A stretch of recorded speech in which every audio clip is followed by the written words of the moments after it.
Že vtedy nám došlo, že to sirotinec nie je taký, ako má byť. A ja som mu vtedy verila, že on o tom nevie, že ten sirotinec bol podfúk, že to nebol sirotinec, ako má byť. A dokonca on mal cez 100 ľudí, ktorí mu posielali mesačne okolo 1000 korún mesačne ako Adoptions for Distance. A on im na oplátku posielal fotky, lenže viete, mne to vtedy nedochádzalo, ja som tam bola len mesiac, ale s postupom času sme zistili, ako to vlastne všetko je a že Jahol v tomto išiel od začiatku a on sa s tým predstaviteľom toho sirotinca, tanzanským občanom Ramadanom, dohadoval. Takže ja mu prišiel od sponzora na účet 1000 korún, on mu poslal možno od 50 korún za to, od 100 detí, on mu nafotil fotky, keďže tie deti na ulici si hoci kto a viete, dieťa vám spraví zalizatko za cukrík, vám zapozuje, ako len chcete.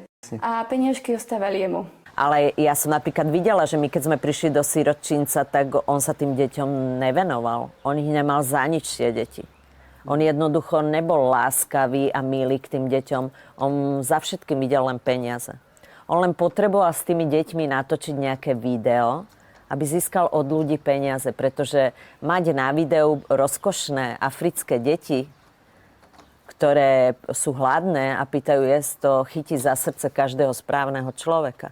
On to vedel obrovsky zneužívať, ale on jednoducho nemal cit k tým deťom.